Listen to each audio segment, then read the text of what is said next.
Okay. So I am from Los Angeles, California.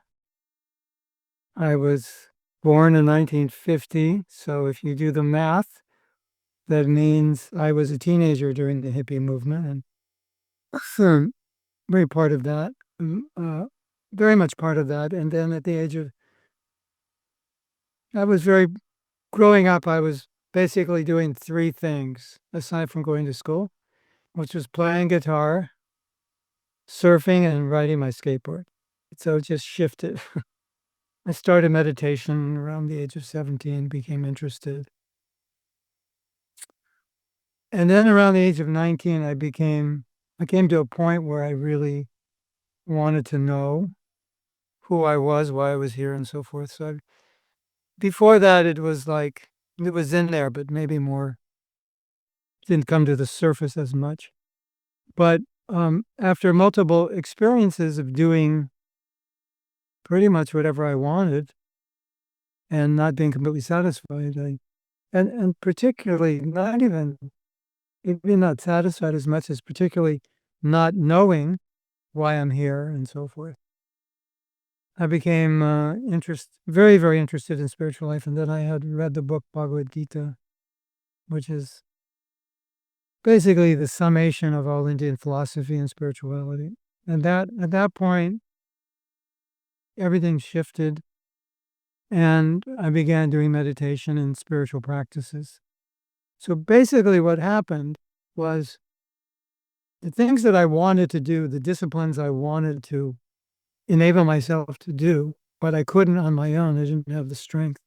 I was able to do now through the study of the Gita and through my practice of meditation. So I was at university at that time in a place called Berkeley, also known as Berkeley, because it's quite a crazy place. And in the 60s, extremely crazy, more crazy than probably ever. And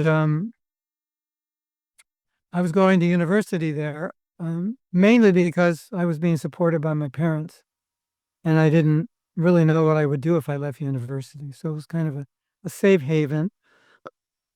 Or people say, "What did you study when you went there?" I said, "I studied how not to go to school and still get good grades." And then basically sex, drugs, and rock and roll was the other thing I studied. And they think I'm joking, but pretty seriously, that's what it was. Because I was not career oriented, so I didn't know what I wanted to do. Primarily because I didn't know who I was and what my purpose was. So it was really hard for me to decide anything. So that's where I was at. And then when I studied Bhagavad Gita, I decided, okay, now I have a reason. I want to teach this. I became a monk. There was an ashram there with the Hare Krishna movement, and I moved in. I was 19, and I took up the vow of vegetarianism, no intoxication, no illicit sex, no gambling, and chanting 2 hours a day, which was quite a shift. But I was ready. I wanted to do it. I was really, really happy. I felt really powerful when I did it. I felt like, okay, I'm not going to be controlled by the environment I'm in, because this totally was sex, drugs, rock and roll, that environment. And I felt so powerful that I pulled myself out of that. And from that, I I really like to teach, so I was doing a lot of teaching, and I lived in different parts of the world. And then about 20 years ago, after teaching more philosophy, for the head, I was teaching for the head, and I could do that because I have that nature. But at a certain point, I saw that we have a problem. Just because you understand something doesn't mean you understand it, because you don't necessarily live what you understand. So that became a real concern. And at that time, my interest in psychology, I think I was a psychologist in my past life, because I started teaching things that I later read in books. Like, oh, I teach that. It's like I must already understand this. You know what I mean? So I started incorporating psychology within spiritual practice, specifically in terms of how to master certain obstacles that we're taught to master, but without telling us practically how to do it, but just kind of giving that idea through your spiritual strength. you should transcend these things, but not always easy. So then I began focusing on how to take spirituality into practical steps. I understood a lot of what spiritual practitioners do, at least in the beginning, is spiritual bypass. They just want to like get away from everything and just do their spiritual process and not worry about anything. But all the things you don't worry about that you need to worry about, they come to haunt you later. So I was seeing that. And so I began teaching those things and developing seminars rather than just giving lectures for an hour or two. Seminars that would go for 10, 12, 15 hours, then doing retreats. And so that's what I focus on now, and also writing books. So whatever retreats I do, I write books about them. And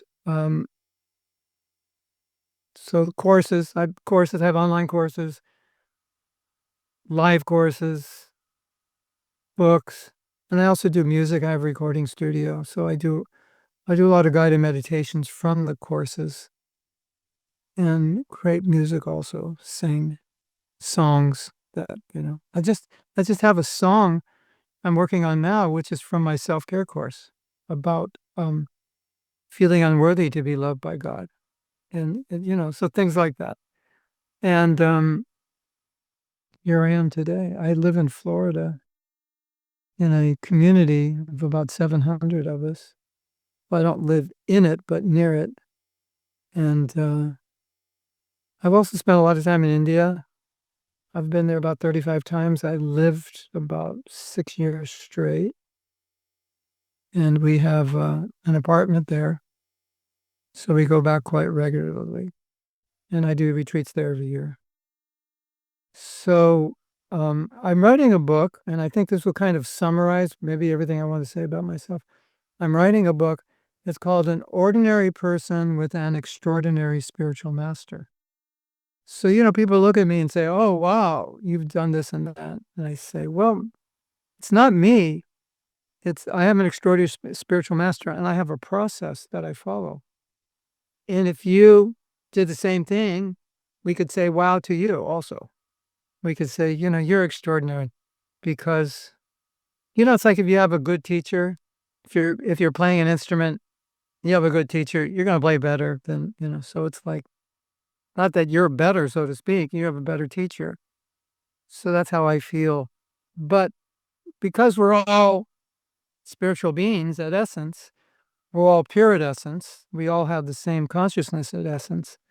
So spirituality is it's just awakening that consciousness. So when people look at me and say, wow, you were 19 and you renounced everything and you went all over the world and you taught and did this and that, I say, well, if you were there with me in that ashram with the same spiritual master and the same Sangha association, you would have done the same thing. It was that environment. So that's what I do. And now I travel too much, more than I should, which is about half the year. And mostly when I travel, I do retreats and seminars and a lot of chanting, a lot of kirtan, chanting mantras, because I love to chant live and play with other musicians. So that's what I do. And, when people say, are you traveling for business? I'm like, I guess so, but it's pretty fun. I wouldn't call it business, but you're not going to believe this. But when I was in university, I didn't really know what I wanted to do. And I thought, well, the campus is kind of safe because you don't have to, you kind of live in your own world there. You don't have to deal with the outside world. So I thought, I don't know what I'm going to do. I'll just stay here long enough to become a professor. So I had this professor, Philosophy 101. And the first day of class, he said, you don't have to come to my class because I don't know anything. I can't teach you anything. He was tenured, so they couldn't fire him. And that was Berkeley. So people say, no, he didn't say that. Yeah, well, Berkeley in 1969, yeah, he did say that. And he said, you just write a paper on whatever you want to write and give yourself a grade and hand it in. So that's what I did. I gave myself an A. He gave me back a B. He didn't think it was so good. But anyway, and I was thinking, yeah, that's going to be me because that's how I feel right now. Like, I don't know anything. You know, I could talk about so many things, but do I really know? You know, we're limited. So how much do we know? Yeah, there's a lot of planets out there, a lot of stars out there. It's just one, and I'm one of 8 million humans. If you add all the living entities, I'm pretty insignificant. So what is my experience? You know, what do I know? So that was one experience. And every class I would go to, I would think the professor knows the topic he's talking about, but he's limited to that. And I'm interested in more than just that topic. I want to know who I am, why I'm here, you know, like, why do I have to die? What's that all about?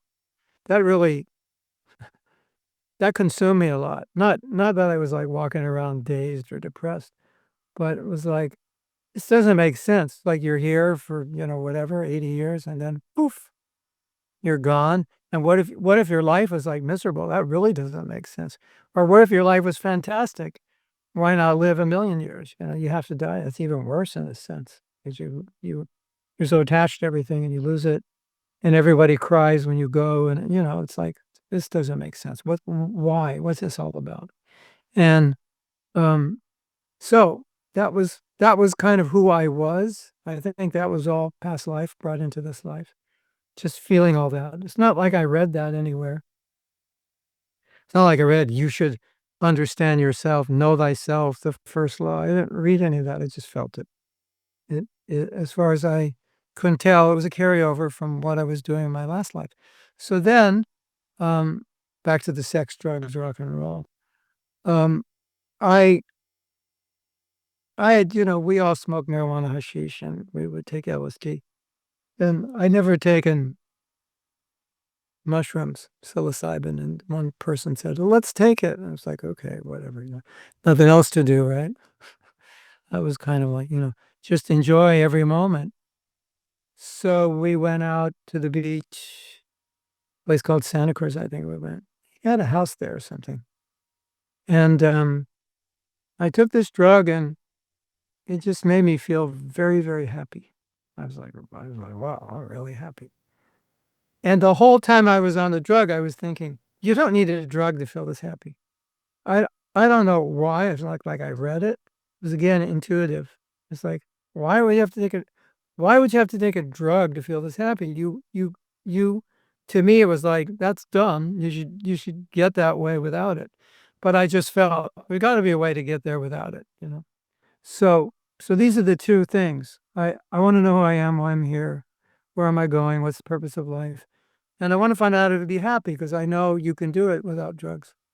So a little background, like I was saying, I was into surfing. And honestly, the only things I read as a teenager were surfing magazines. I didn't read books. I was athletic, surfing, skating, but I did all kinds of sports. When I was a little older, I confined myself more to surfing, skateboarding. So I was just into doing things.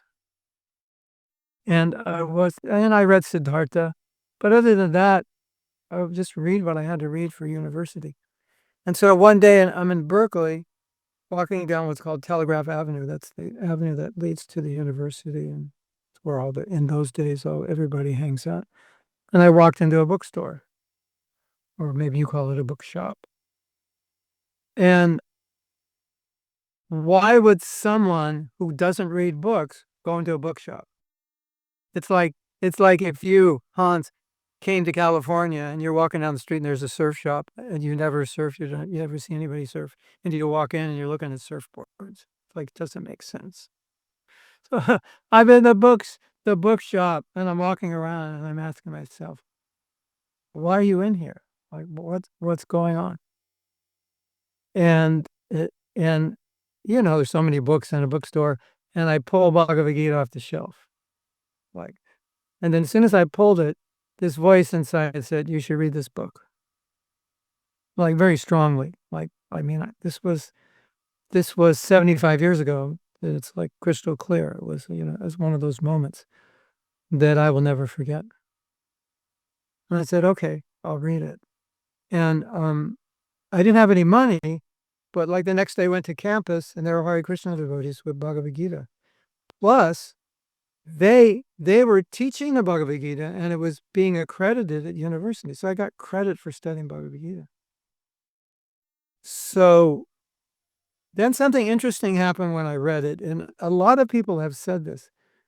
They'd read it and they'd say, I know this already, but I couldn't have told you this. But now when I read it, I'm like, yeah, I know this. I just couldn't articulate it. It was like, this is known to me, but not just me. It's known to all of us because one of the natures of consciousness, of spirituality, is that we're chit. We're full of consciousness. Like we know. It's just covered. It's covered by our material ambitions and desires, but we know all this. I mean, we need books to tell us what we already know because we don't know. And then when it tells us, if you're a little evolved, then you think, yeah, this makes sense. Doesn't make sense to everybody, but if you're on a certain level, it makes sense. So when I read Bhagavad Gita, then I thought, oh my God, this is what I was looking for. And I had no reason to be in university. And after I read it, I said, now I have a reason to drop out. I just needed one. I didn't have a good one. I want to drop out. I want to teach. I want to practice this and I want to teach it. So I dropped out. And if people say, like, do you ever regret that? And I say, no, I don't. And I felt like in my first year living in the ashram, I learned more than I learned in my whole life. So that year dropping out was the year that I learned the most. And, in the hippie days, the people who were considered the most enlightened were the ones who dropped out. And if you still stayed at university, it's like, what's wrong with you? Like, don't you realize this is like a waste? So it wasn't, people say, oh, you dropped out and you've given up so many opportunities. You could have been a this or that. But in those days, it was like, yeah, that's what you did. In those days, you pursued your passion. You didn't pursue your passion as a hobby or, on the weekends. You just pursued it. Whatever may come from that, you pursued it. So it was quite natural to do that. I'm not saying everybody should drop out.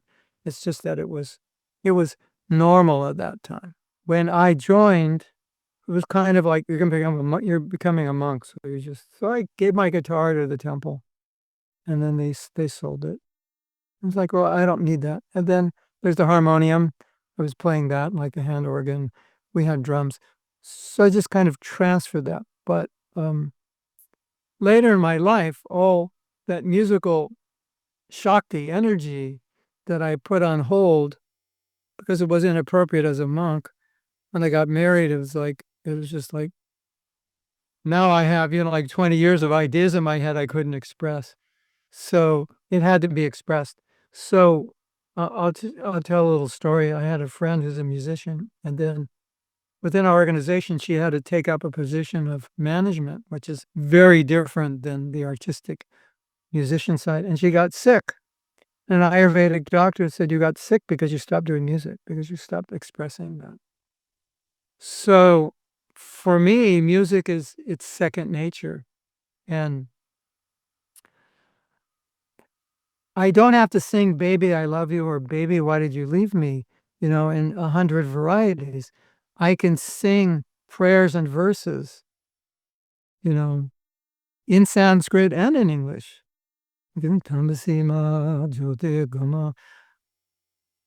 Take me out of the darkness, bring me into the light. There's so many things. Om Namo Bhagavate Vasudevaya. There's so many beautiful prayers we can sing.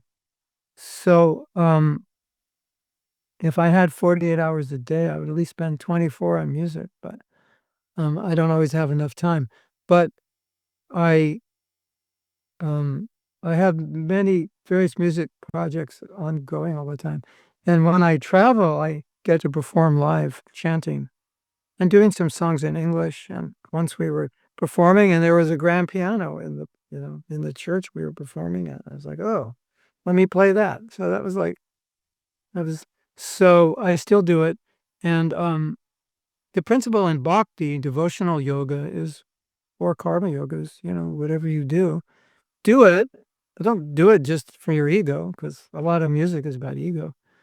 Do it for service.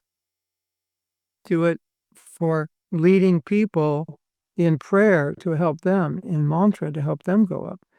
Do it for the glorification of the Supreme. So when I first started chanting, I felt like, I don't have to sing "Baby, I Love You" anymore. I can chant the names of God, and you feel it in your soul. You feel like your soul was like living in a desert, and you're watering it, and it feels so natural, and like you can chant like for hours and hours. Sometimes people say, when we do kirtan, they'll say, "Can you chant for an hour?" And I say, "I could not chant for less than an hour. I can't stop. So, but the same "Baby, I Love You" for an hour every night, I'd probably commit suicide. It'd drive me crazy. Um, so yeah, whatever ability, talents we have, we express that in devotion. So no, it's no longer about us. Now it's about service. And when you're serving, then you're happy. It's not about how many hits I'm going to get, for my song, or how many likes I'll get for my lecture. It's like, it's service. And if one person benefits, it's successful. So it's a better way to live. Otherwise, if you're a popular musician, you're always worried about your next song. It's like, it's going to be as popular as my last. And, it's a lot of, it's all about polishing my ego. And it's really a cause of pain, for sure. I wrote a book. It's not published yet. It's almost ready, called Spiritual But Not Religious. And in the beginning, we have a chapter on that. And I begin by saying, well, just because you wear a purple Om t-shirt doesn't mean you're a spiritual person. And then, this is a true story. There was a sign on a convent. It said, "No trespassing. Trespassers will be prosecuted to the full extent of the law." That's a sign we have in America when you just want to say, not only don't trespass, but if you do and you're caught, whatever the limitations of the law are, you'll get the worst part of it. And then it's signed Sisters of Mercy. So, and that's not even meant to be a joke, and it's the biggest joke, of spirituality. So, I think in our culture, one of the things we have to watch out for is we need so much to impress other people. So if you want to be spiritual, then you want other people to think you're spiritual, which is not spiritual at all. It's like trying to act humbly to get people to glorify you for being humble. It's a paradox. It's like that. So the first lesson in the Bhagavad Gita is that you're a spiritual being. You're not a material being. Your physical is not who you are. That's obvious because it doesn't last. So, at some point we won't have this identity. But we, as conscious beings, as spiritual beings, we existed before and will exist after. So I think most people intuitively understand that if someone is spiritual, they're a little detached more than your average person, because they realize, well, if I'm not a physical being, I have a higher purpose, or there's a higher consciousness. And that the soul in itself, if the soul is enlightened by nature, if the soul is eternal, and if the soul is full of bliss, and that's how it's explained in Indian philosophy, Chit Ananda. Ananda means bliss, happiness without end. So if I am Chit Ananda, and I realize to some degree that's what I am, I should obviously be a little detached. Like things that I used to do that gave me pleasure, not all of that looks so good anymore because this is so much better. That's just true with everything. When I was young, I go to a guitar shop, and whenever you look for a guitar, they would take that guitar off the rack, but they would take a better guitar off the rack and they'd bring that in and they go, play this better guitar. So then when you play the one you want, it's like that. It doesn't sound good. They upsell you like that. So, but when you play the guitar of the soul, it's like, wow, that really sounds good. And then you play the other guitars, like, nah, it just doesn't sound good. So it's something like that. So that being the case, then I think we all understand that if someone is on the spiritual level, he or she is gonna be a little bit different than people on a material level. They'll be a little more self-disciplined, more self-content, happier in any situation, more tolerant, more humble, etc., like that. So when we talk about what it means to be spiritual, there's so many things we could say, but on a baseline level, it means that I understand I'm spirit. Because how could I be spirit? And you could even theoretically be an atheist, but understand there's a soul within you. You may not believe it's connected to God or anything. Kind of like Buddhism, not having a belief in God, but belief in reincarnation and some consciousness, some conscious entity that's giving the body life. And so what's easiest for people to understand is that when a person dies, the body's there, consciousness is gone. So what was that consciousness? So Bhagavad Gita says, well, that the soul left. And sometimes you can see the soul leaving or the light going out of the body. So that's one definition, the most foundational definition, to understand and to some degree realize as much as you can in the beginning, you're a spiritual being, and trying to act more as a spiritual being, which would mean, as we said, some detachment. But if you take it to another level, the soul is connected to the supreme spiritual being. So then you would be connecting to him through your activities. And when we take it to the highest level, spirituality means, well, your relationship. Yoga means relationship. It means your relationship with the supreme. He loves you, you love him. It's a loving relationship, a loving connection. And that's what it means to be spiritual. So, as you say, there's lots of ideas and lots of misconceptions, and I think the reason is like if you go to India, there's not a lot of misconception. There's some, but everybody understands we're spiritual beings, reincarnation, karma. They grow up with that, Any taxi cab driver knows more about spirituality than most PhDs in the West. It's just, I'm being sarcastic, but it's a bit like that, you know? My friend tells me he was in a place called Vrindavan, it's a very spiritual place, and he was in a shop and a man was buying a fan. And after he bought it, he asked the shop owner, he said, is there any guarantee on this fan? And the shop owner laughed. He said, I can't even guarantee you live for another day. So that's kind of the consciousness they're in. Agnosticism is the sign of intelligence. It's good because they want proof. And for a lot of us, the proof was both philosophical, but maybe more important, it was practical. It was experience. Like, when they asked Carl Jung, do you believe in God? He said, well, I used to believe in God, but I don't believe anymore. And now I know. So, when you don't know, you believe. And when you experience, you don't believe, you know. So that's hard for agnostics or atheists to deal with if they don't have that experience. Because, they just think, well, that person thinks they're having experience. But if there's actually, you could see symptoms like qualities, spiritual qualities in that person, divine qualities, developing kindness, compassion, forgiveness, tolerance, detachment, devotion, a loss of selfishness, and so forth, then that just doesn't happen just because you believe that, It's like, well, that's just your belief, Well, you don't get that level of self-control and the manifestation of these qualities just by believing. Something more has to happen.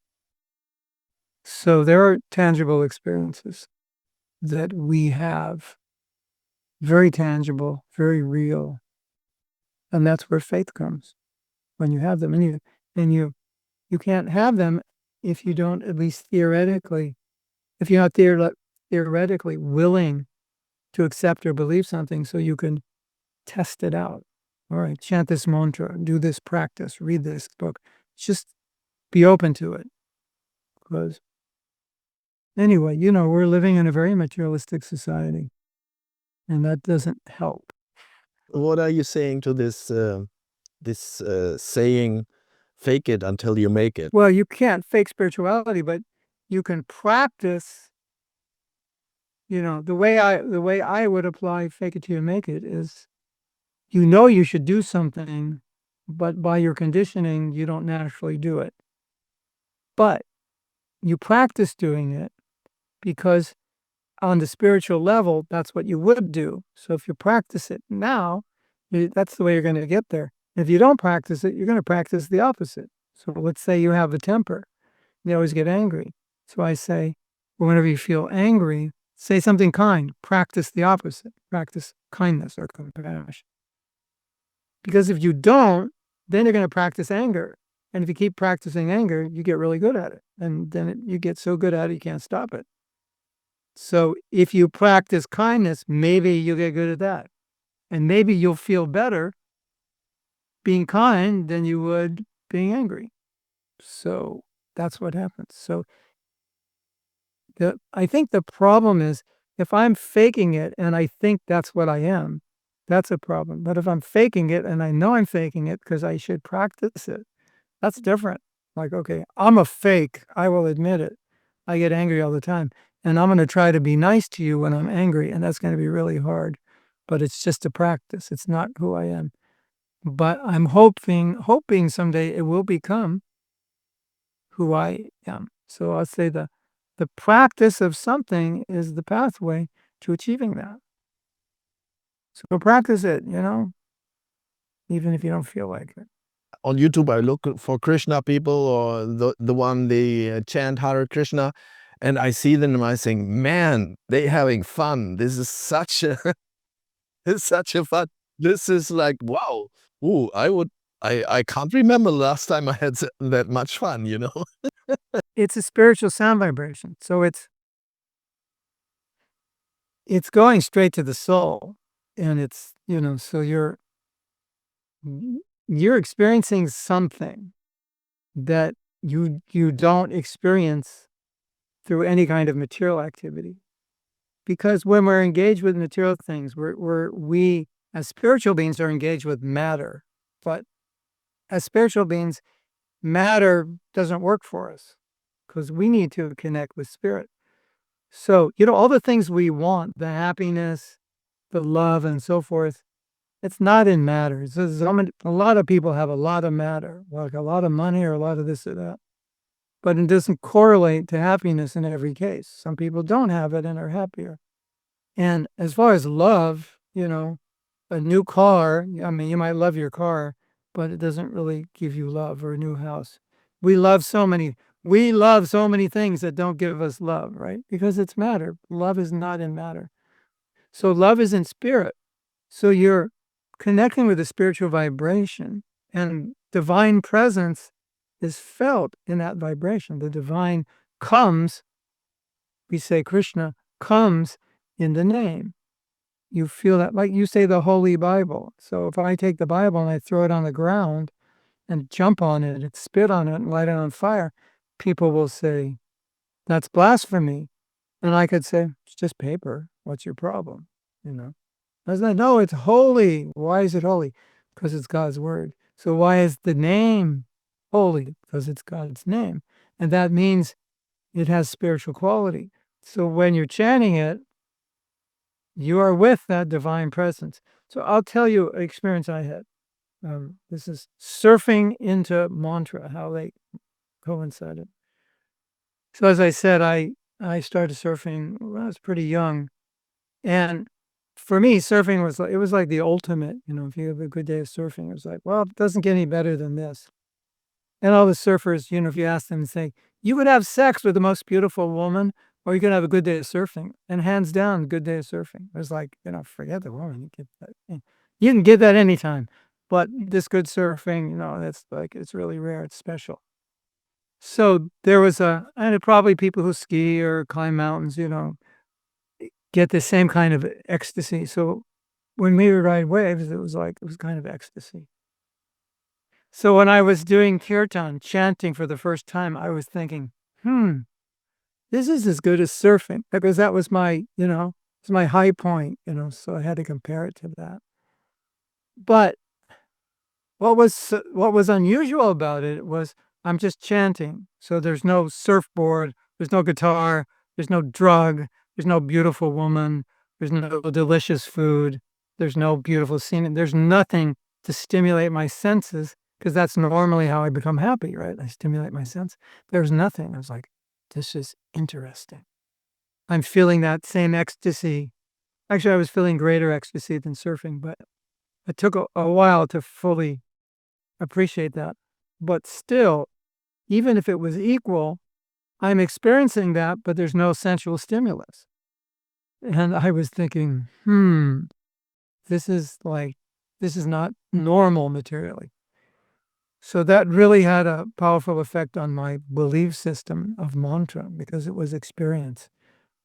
And then after chanting maybe a month or so, I can't remember exactly, I really wanted to stop taking drugs, and I really wanted to stop my lustful activities with women, because I wanted to respect women. I didn't want to see them as sex objects, and it really bothered me that I hadn't got to that level. And it bothered me that I was smoking marijuana when I realized that that I don't need it. And so by chanting, without consciously trying to stop, I just stopped, became vegetarian. Everything happened as a result of the mantra without making a conscious endeavor. So it's like someone can say, oh, it's just hypnosis, so you just believe all this. Yeah, that doesn't just happen by believing that you experience those things. So, of course, if someone wants to really understand mantra, they have to chant it. Because how will you understand how something tastes? Just by looking at it, right? You see Hare Krishna devotees chanting, they look happy. It's not like they're acting. It's not like they're putting on a show. It's not a circus. They're genuinely feeling that. And so I think it's natural for more spiritually evolved people to look at that and go and think, well, something is here, obviously. What is it? Let's find out. The reason you do it is more important than what you're doing. The reason you do it is going to affect your own consciousness. If you're doing something just for yourself, like, well, when's that going to end? Like, how much is enough? How many views are enough? How much money is enough? How much this or that's enough? The nature of the ego and the nature of the senses is that material things can't satisfy them. It's like if you're eating almond butter, but really you want peanut butter, but there's no peanut butter. You're not satisfied even if you eat the whole jar of almond butter, isn't it? So it's like, you can give the soul so many things that the soul doesn't want. And so it's like an endless hole. And, but once you do that same thing, he can play his cello in kirtan, in devotional music. It's totally different, because now he's doing it in service, and the experience will be different, for sure. So at least that is what I see with the people that I teach. And that is my own personal experience. It's like just doing something for yourself. After I've been doing this 55 years of service, and it's a higher experience. Giving, and you get so much by giving. You get enriched by giving in so many ways that I can't even conceive of just doing it beyond what I need to do for myself to maintain myself in a healthy way, physically, emotionally, spiritually. And the culmination of that is that so I can give. And that's the greatest happiness, for sure. Let's talk about interfaith. What is your opinion about it? Most of the people of other religions I talked to were trying to convert me because, the Christians thought I was going to hell. I was born Jewish, so the Jewish people thought, like, well, you have to be Jewish. Like, why would you leave it? What I find is the mystic traditions, like Kabbalah and the mystic traditions of any Sufi or whatever they may be, in all religions, they're almost identical. And I'm not a scholar of religions, but just intuitively, it seems those are the most unadulterated forms of that particular faith, the mystic traditions. They're more austere, requires more self-discipline, they're more mystical. They believe in things that maybe mainstream religions don't want you to believe in, or that was removed. And so I find those traditional beliefs and practices very similar. But I also had an interesting experience in that when I read Bhagavad Gita, the Bible made more sense. It like coming to the Bible with what I knew. It's like, oh, this is what Jesus means. Even to the point where sometimes, although I'm not a theologian, I'm not a Bible scholar, but sometimes I can understand something in the Bible in a way that a Christian wouldn't, because of the perspective of the Gita. So I feel fortunate in that way. And I think the worst thing, the thing that bothers me most, is that the world needs more spirituality. It doesn't need religions to fight with one another. There's enough illusion out there and enough materialism to fight with. We don't have to fight with one another. So it's such a sad waste of energy when religious traditions are quarreling with one another when they should be working to help people, to enlighten people. And my spiritual master, whenever he met priests or people of other religions, he would always say, let's work together, spread God consciousness. He's like, the world needs us. We may disagree on certain things, but usually those things are not that important or that big. And even amongst your own religion, you disagree on so many things. So, that shouldn't stop us.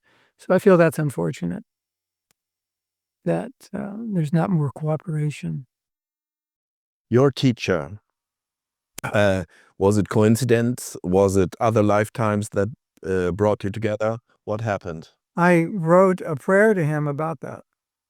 The prayer was, I was born to serve you. And then it was an offering to him. And I said, I wonder if we were together in the past, because the way I came to him, I didn't do anything. It just happened. I was raised very close to a temple.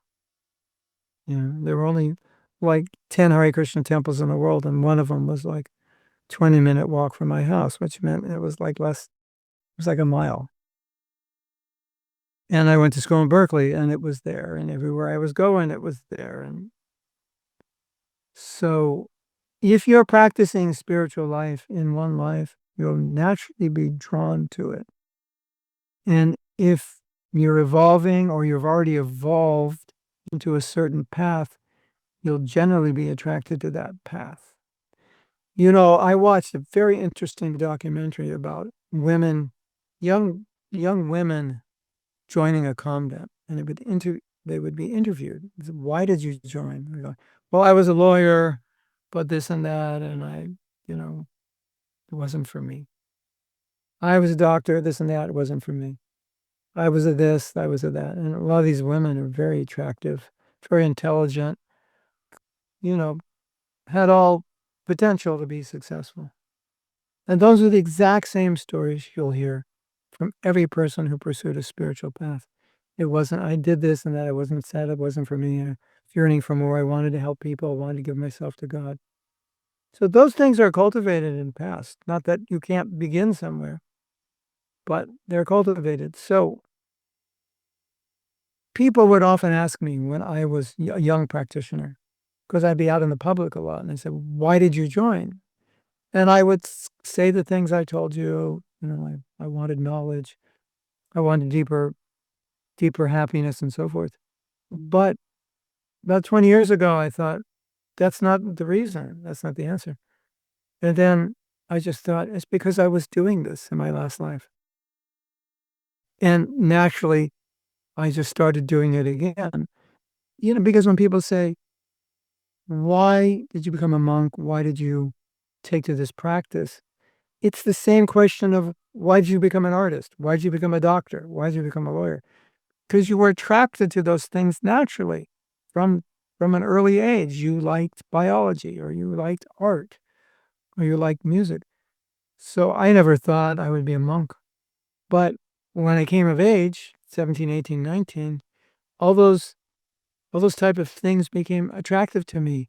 And I just naturally, like I said, when I read the Gita, I naturally thought that way anyway. So, and that was a long answer to your question, and I would say yes. And then at one point, when our spiritual master was thanking all of us for helping him, he said, you were all devotees in your last life. Otherwise, why are you doing it now? Like so many, like my generation, just read Gita and they say, that's it. I'm giving up everything. It's like, that's unusual. How could you do that? And still today, in my work, I meet so many people who are just uniquely different. They don't think the way everyone else thinks. And they're naturally attracted to mantra, spiritual practice, spiritual books. And that's all past life. Or some people, like, they go to India and they go, I'm home. It's like, they've never been to India before, and like, I'm never leaving. And they like learn the language in like a month or two. They're speaking Hindi. And it's like, how did you do that? That's because that's what they were doing in their last life, obviously. Or that little kid who plays piano at 5 better than the maestro at the age of 90. Like, how did that happen? So it happens spiritually. So for anyone who's listening, if you feel a natural inclination to spirituality, it's because you're on the path, and in your last life you didn't perfect it. So here you are again. Don't blow it. If you perfect it in this life, you will not take a physical body. You will get a spiritual form. You'll be liberated. And our spiritual master, when he was saying that, he was saying, well, the fact that you're doing this is you did it in your last life, but you didn't perfect it. So perfect it in this life. It's a nice way to think, think, well, I'm interested in spiritual life. No. You were interested in the past, and you got sidetracked by something, some material ambition or something, and you couldn't discipline yourself well enough. Something happened, and you came back again, and you're just taking up where you left off. So like, okay, go the full 100 yards.